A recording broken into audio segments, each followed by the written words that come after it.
वंदनीय संत समाज, धर्म प्रेमी सज्जनों एवं श्रद्धा मूर्ति देवियों, सदगुरु कबीर की एक साखी है। सुमिरन सुरति लगाए के मुख से कछु न बोल, बाहर के पट बंद कर अंदर के पट खोल।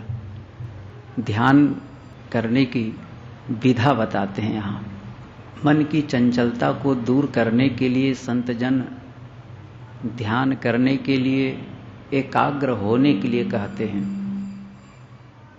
आरंभ कहाँ से करें, शुरुआत कैसे करें, इस विधा को साहब बताते हैं, इस बात को बताते हैं। सुमिरन सुरति लगाय के मुख से कछु न बोल। सुरति कहते हैं लक्ष्य को, मनोवृत्ति को, उसमें सुमिरन करो। सुमिरन करना, स्मरण करना, किसी ऐसे शब्द को लेना जो अध्यात्म से जुड़ा हो और शुभ हो, उसको बारंबार दोहराना, ये सुमिरन है। किसी भी शब्द को लेकर के दोहराने पर वहां मन टिकेगा,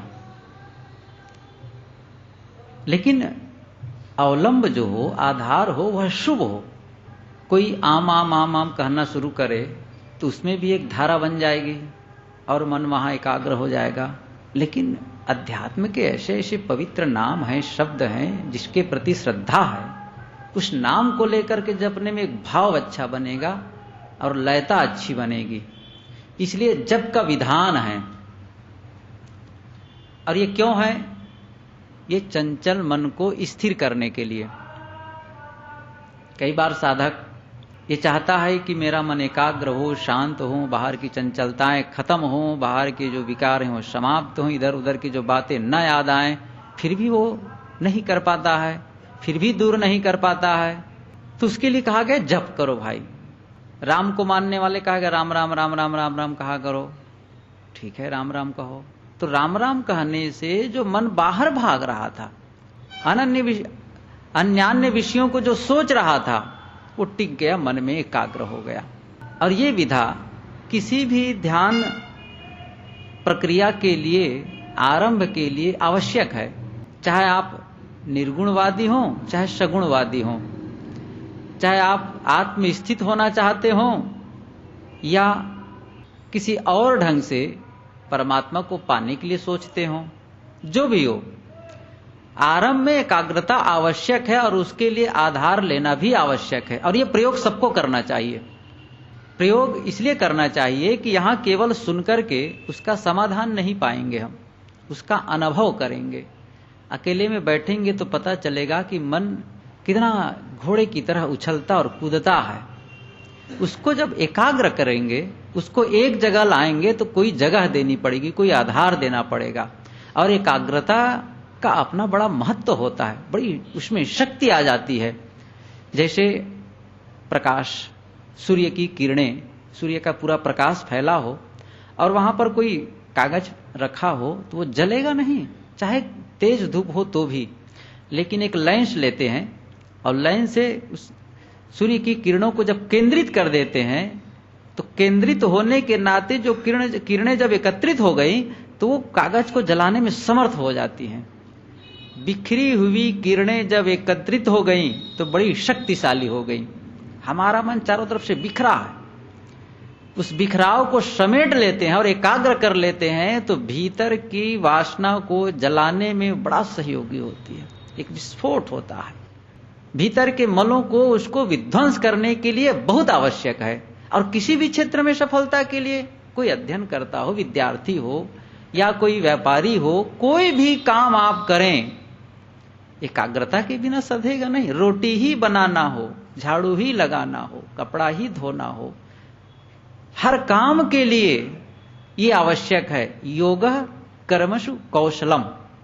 गीता में एक सूत्र है, योगः कर्मसु कौशलम। योग क्या है? कर्मों को कुशलता पूर्वक संपादित करना। मन अस्त व्यस्त रहेगा, विचलित रहेगा, मन में उफान तूफान है, मन में तनाव है, तो रोटी बनाएंगे या तो रोटी जल जाएगी या तो फिर कच्ची रहेगी। लेकिन समर्पण भाव है, एकाग्रता से बना रहे हैं। बिल्कुल जितना उसको सीखना चाहिए उतना ही वो सीखेगी। झाड़ू लगाते समय एकाग्रता है तो फिर कायदे के झाड़ू लगेगी।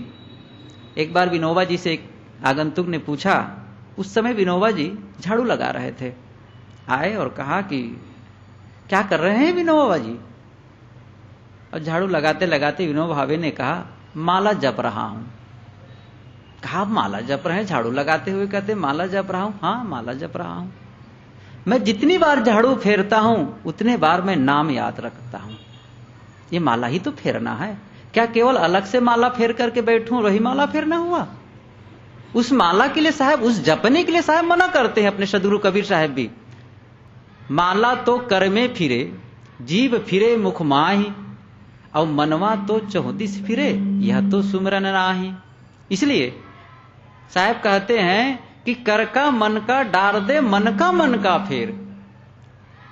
करके मन को डाल दो, हटाओ उसको। अब कोई जपता हो उसके लिए कोई ये नहीं कि हटा ही दो, कोई करे, लेकिन तब है उसकी सफलता है मन के जो मन का है, मन में जो माला है, विचारों का प्रवाह है, उसको फेरो, उसको हटाओ। यही असली जप है, यही असली सुमिरन है। इसी लहजे में साहब कहते हैं कि सुमिरन सुरति लगाए के, मन को एकाग्र करने के लिए एक आधार लो, कोई न कोई एक अवलंब लो। इसे कहते हैं क्रिया योग। वह क्रिया जो योग में सहायक हो, क्योंकि सबकी वो स्थिति नहीं बनी है। आरंभिक जो कोई ध्यान साधना शुरू करेगा, क्या वो एकदम ऊंचाई में उठ जाएगा? नहीं उठ सकता है, धीरे धीरे उठता है। तो पहले मन को एक ऐसी जगह टिकाएं जहां पर अपनी श्रद्धा हो, कोई संत या कोई जप कुछ भी करना शुरू कर दें, और नहीं तो बंद आंखों में जो दिखाई दे उसे देखना शुरू करें। कुछ भी करें, कोई उपाय लगाएं जिससे मन एकाग्र हो। और ध्यान के लिए आवश्यक है, आगे जिसको सदगुरु कबीर कहते, मुख से कछु न बोल। कहीं भी आप यदि ध्यान शिविर अटेंड किए होंगे तो ये पाए होंगे कि वहां पर बोलने की मनाही रहती है, मौन साधने के लिए कहते हैं। साहब यही कहते हैं, मुख से कछु न बोल, बंद करो, बोलना बंद करो, जिह्वा केरे बंद दे, बंद कर दो। क्यों? ये बहुत बड़ी इसमें बात है, बहुत बड़ा राज है। वाणी और मन का ऐसा संबंध है जिसे हम चीर कर अलग नहीं कर सकते। मन ही वाणी है और वाणी ही मन है। प्रयोग के लिए व्यवहार में हम अलग कहते हैं कि मेरा मन कहता है, ये है वो है, मेरा मन खाने को, मेरा मन नहीं खाने को, मेरा मन पढ़ने को, नहीं पढ़ने को, ठीक है। और बोलने के लिए वाणी का उच्चारण हो, उसको हम कहते हैं, जीभ से जब उच्चारण कर दें तब उसको वाणी कहते हैं, बात ठीक है। लेकिन ये दूरी का अंतर है। मन है क्या? जिसमें हम स्मरण करते हैं। अभी अतीत की बात सुन रहे थे, बीती घटनाओं की याद करते हैं, आगे की कल्पना करते हैं, मनन करते हैं, ये सब मन है। और इसमें है क्या? शब्दों के अलावा कुछ है? शब्द ही तो भरे हुए हैं, तो शब्दों के ही प्रवाह उसमें चलते रहते हैं। इसलिए मन वही है जो मुखरित होकर के वाणी के रूप में प्रकट होती है। इसलिए हम कह सकते हैं, जब वाणी मौन हो उसको हम कहते हैं मन। मुखरित हो जाता है उसे कहते हैं हम वाणी। मन जब मुखरित हो गया अब उसको कह दिया वाणी, और वाणी जब मौन है तब मन है। नहीं बोलते हैं इसका मतलब ये नहीं कि हम भीतर से नहीं बोल रहे हैं, सबका अपना अनुभव होगा। वाणी से नहीं बोल रहे हैं, जीभ जबान को हम लगाम में कर चुके हैं, बिल्कुल मुंह को बंद किए हैं, लेकिन भीतर से बोलते रहते हैं।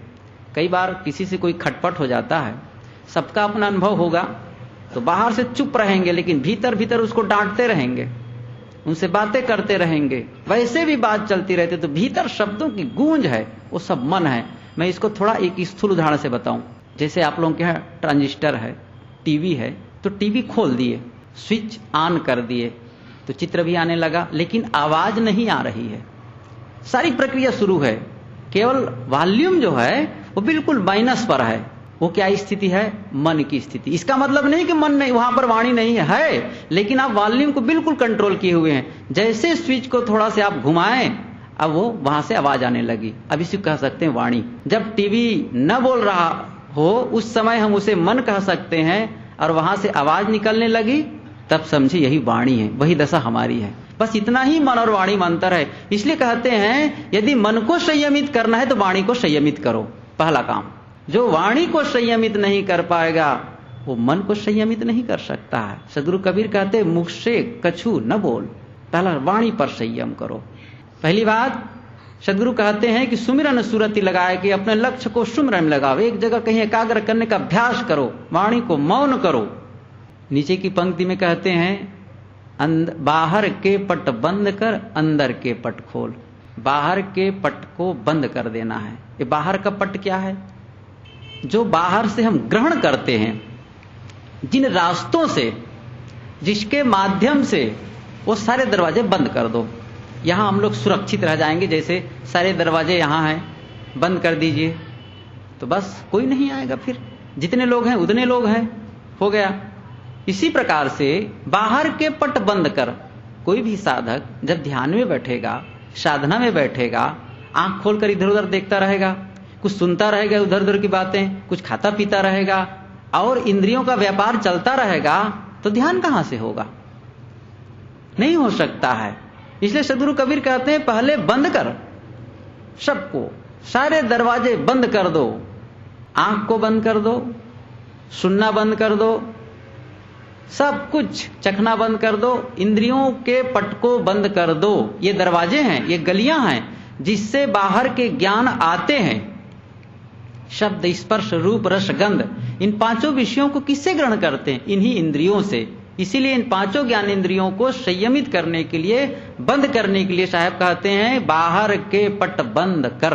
बाहर के पट को बंद नहीं करेंगे तो फिर संसार की बातें हमारे अंदर प्रवेश करती जाएंगी। वो समाचार आते रहेंगे, लेकिन समाचार बाहर का नहीं लेना है, भीतर का समाचार लेना है।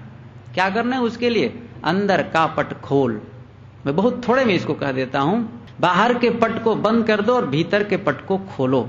ये बाहर के पट, ये इंद्रियां हैं, आंख, नाक, कान, जीभ, चाम, इसको बंद कर दो। बंद करने का मतलब यह नहीं है कि हम केवल आंखें ढप लें या कानों में हम रुई डाल दें, ऐसा कुछ नहीं है। इसका मतलब है इसका संयम करो। अब इसका संयम नहीं हो पाएगा तो भीतर का दरवाजा खुलेगा भी नहीं। इसलिए जो ऋषि कहते भी हैं कि आहार शुद्धो सत्व शुद्धि, सत्व शुद्धो ध्रुवा स्मृति, स्मृति लंबे सर्व ग्रंथि नाम विप्रमोक्ष। मोक्ष पाना है तो पहले आहार को शुद्ध करो, आंख पर संयम।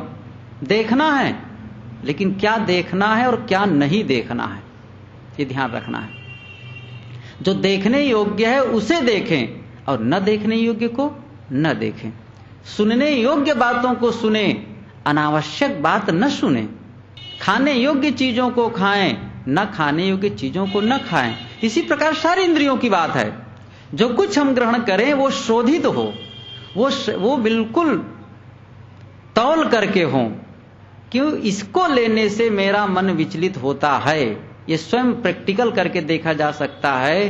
किसके देखने से, किसके खाने से, किसके सुनने से मन चलायमान हो जाता है, चंचल होने लगता है। वह चीज ग्रहण न करें। और भीतर का पट खोल, अंदर का पट खोल। अंदर के पट को खोलना है। अंदर के पट खोलना ही सब कुछ है। और इसके लिए जब अंदर के पट खोलना शुरू करते हैं तो एक घमासान युद्ध शुरू हो जाता है। कोई भी आप देख सकते हैं कि जब आप घर में जाएं, प्रयोग करके देखें, सुबह शाम कभी भी चुपचाप अकेले में बैठ जाएं और बिल्कुल आंख को बंद कर दें, कोई आवाज बाहर से ना आए, फाटक भी बंद कर दें, तो भी बंद नहीं होते हैं। न देखते हुए भी हम देखते रहते हैं, न सुनते हुए भी सुनते रहते हैं, न खाते हुए भी खाते रहते हैं। सारी क्रियाएं बंद हो गई, लेकिन पहले से इतना वो जमा है अंदर में, उसको खत्म करना है, उसको समाप्त करना है। जैन तत्व विद्या में 9 तत्व बतलाए जाते हैं। उसमें 2 बड़े महत्वपूर्ण हैं, एक संवर और दूसरा निर्जरा। संवर और निर्जरा। संवर रोक देना, इंद्रियों को बंद कर देना। आंधी आती है तो सब दरवाजे खिड़की बंद कर देते हैं, कचड़े ना आने पावे। तो इसी प्रकार से रोक देना, ये समर है, बिल्कुल ब्रेक लगा देना।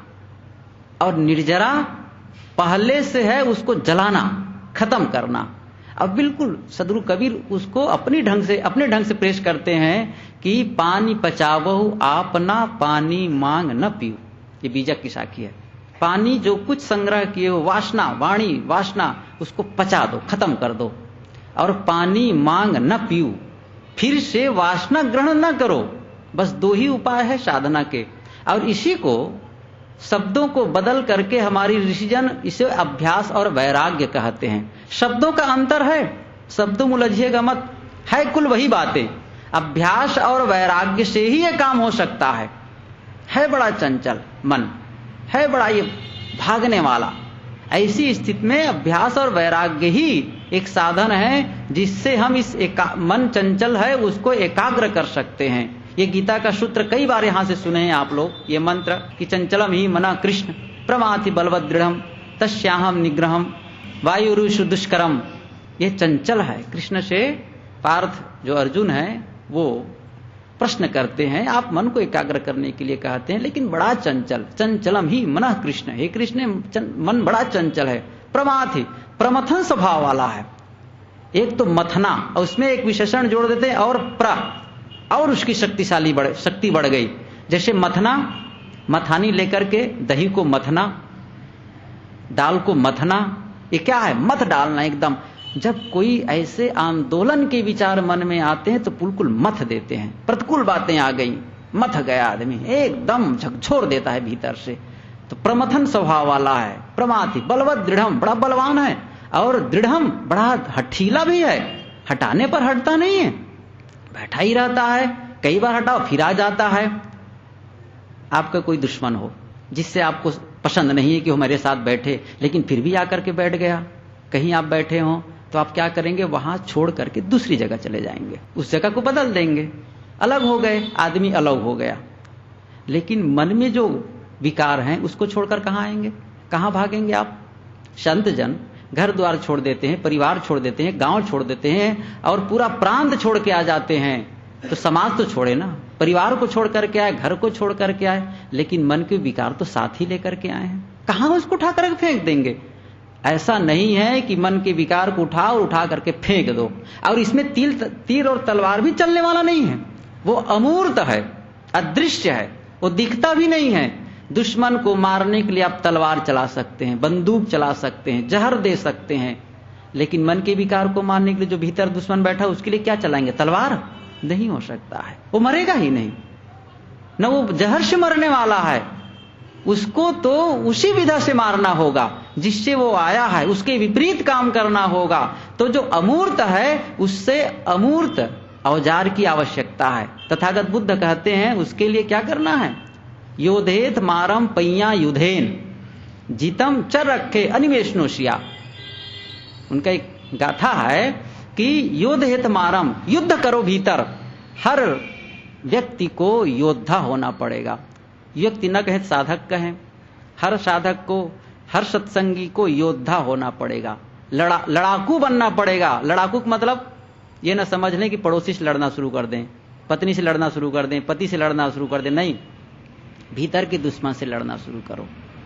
भीतर लड़ाई है और उस लड़ाई में जीते बिना अंदर का पट नहीं खुलेगा। वो ऐसे पहरेदार हैं, इस प्रकार मजबूत बैठे हुए हैं कि वो पहले उन्हें जीतो तब जाकर पट खुलेगा। है अद्भुत। भीतर जो विकार हैं, काम, क्रोध, लोभ, मोह, अहम, राग, द्वेष, जलन, ईर्ष्या, ये जब तक नहीं जीते जाएंगे तब तक भीतर का दरवाजा खुलने वाला नहीं है। और इसलिए इन सबको जीतने के लिए हमें फिर व्यवहार में संभालना पड़ेगा, क्योंकि वो खुराक पाता है भीतर। भीतर जो बैठा है वो खुराक कहां से पाता है? बाहर से। पहले लड़ाई जब होती थी तो जैसे कोई राज्य पहाड़ के ऊंची जगह पर है तो पहले वहां रसद पानी देना बंद कर देते थे, तो वहां के लोग वैसे ही मरने लग जाते थे। वैसे ही भीतर जो मजबूत सिपाही बैठा है, सरदार बैठा है, उसको रसद पानी देना बंद कर दो। रसद पानी कहां से देते? बस यही दरवाजा है जो बंद किए, बाहर का पट, आंख से, नाक से, कान से रसद पानी, या व्यवहार, प्रतिदिन के व्यवहार से, जैसे क्रोध, एक बैठा है भीतर, भीतर क्रोध है, बाहर थोड़ी क्रोध है, बाहर कहां क्रोध धरा है, क्रोध तो भीतर है। जब निमित्त मिलता है बस वो भड़क पड़ता है। किसी ने हमको कटु कहा, अब वो उठा और डांटा, तुम कटु क्यों कहे हमको, गाली क्यों दिए, वो भीतर वाला उठ गया, क्योंकि भीतर है ना वो क्रोध। अब उसको रसद पानी यही देना हुआ, उनको मिल गए खुराक। अब जिस डांटे क्रोध किए फिर वो मजबूत हो गया, और उसी समय आप शांत हो गए।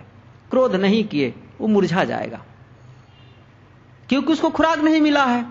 कोई भी काम हो, इसी प्रकार लोभ मोह जो भी हो, जब उसको बाहर के व्यवहार में उन विकारों का प्रयोग शुरू होता है, तब अंदर वाला और मजबूत होते जाता है। अंदर वाले को कमजोर करना है तो बाहर सुधारना होगा। तो अक्रोधी, निर्लोभी, निर्मोही, ये सब जब व्यवहार में उतरते हैं तब ध्यान उतरता है। इसीलिए अचानक ध्यान नहीं हो जाता है। हम सीधे बैठे हैं कि चुप बैठ जाओ मन, ऐसा नहीं बैठने वाला। सीधे आक्रमण करेंगे तो हार जाएंगे। एक कहानी कहूं, कहा जाता है शिवाजी के लिए, कहीं कहीं लिखा मिलता है चाणक्य के लिए, जो हो वो लड़ाई सीधे दुर्ग में जहां राजधानी है वहीं आक्रमण करता था। चाणक्य को लें, सीधा आक्रमण वो करता था सिपाहियों के साथ, फिर हार जाता था, फिर हार जाता था, 3 बार 4 बार तो फिर भागना पड़ता था। हुआ क्या, एक दिन एक बार हार करके वो छिपे हुए वेश में वो भाग रहे थे वापस। देर हो गई थी, शाम हो गई थी, तो एक घर में वो रुका, झोपड़ी में। तो वहां एक बुढ़िया थी और उसको भूख भी लगी थी, और पहले आगंतुक अतिथि देवो भव ये भावना भी थी। तो कहा बैठो बेटा, बैठो बैठो। वो बैठे, कहा मां बड़ी भूख लगी है। अब उनको क्या पता कौन आए हैं, लेकिन कहा ठीक है। तो तुरंत जल्दी में क्या बनाए, खिचड़ी। तो खिचड़ी वो बना देती है, अब खिचड़ी परस के सामने रख देती है और ऊपर से 1 चम्मच घी भी डाल देती है। अब भूख तो जोर से यूं ही लगी हुई थी, अब खाने के लिए बड़ा आतुर मन। तो उस समय वो अपने आप को रोक नहीं पाया और सीधे हाथ से निकाला और बीच से खिचड़ी उठा करके खाने लगा। तो हाथ तुरंत जलने लगा। इतने में वो बुढ़िया जो बैठी थी, पंखा झल रही थी, उसने कहा कि बेटा तुम भी चाणक्य की तरह मूर्खता कर रहे हो। अब उनको क्या पता कि यही चाणक्य है। तुम भी चाणक्य की तरह मूर्खता कर रहे हो। एकदम चौंक गया, अरे चाणक्य मूर्ख कैसी है मां, कैसे है मां? उन्होंने कहा देखो ना, यही तो कर रहा है वो। उसे चाहिए था कि पहले आसपास के रजवाड़ों को जीते, शक्ति को बढ़ाए और उसके बाद राजधानी में आक्रमण करे। लेकिन वो सीधे राजधानी में जाता है जहां पर फौज इतनी अधिक वहां पर सेना है, उससे फिर हार जाता है। कहा ओफ, उसको बड़ा बोध पाठ मिला अनपढ़ बुढ़िया से। उन्होंने कहा कि इसी प्रकार से खिचड़ी को पहले किनारे किनारे खाओ जहां ठंडी है, और खाते खाते फिर बीज भी खा लोगे। और तुम सीधे बीच में जहां ज्यादा खिचड़ी वहां गरम गरम उसमें हाथ डाल रहे हो, तो पहले किनारे खाओ। इसी प्रकार रजवाड़ों को, छोटे छोटे रजवाड़ों को जीत करके शक्ति बढ़ाओ और फिर आक्रमण करो। एक उदाहरण हुआ। उसी प्रकार जब छोटे छोटे दुर्गुणों को जीतते हैं, छोटे छोटे विकारों को जीतते हैं, तो शक्ति हमारी बढ़ जाती है। और फिर भीतर जो बैठा है सरदार, क्रोध, लोभ, मोह, उसे भी हम जीतने में समर्थ हो जाते हैं। और ऐसा जब जीत लेते हैं तब अंदर का पट खुलता है। सदगुरु कबीर की ये पंक्ति, सुमिरन सुरति लगाए के मुख से कछु न बोल, बाहर के पट बंद कर अंदर के पट खोल। सुमिरन करो, स्मरण करो, किसी मन को कहीं पर एकाग्र करने के लिए आधार लेकर के वहां टिकाओ बारंबार।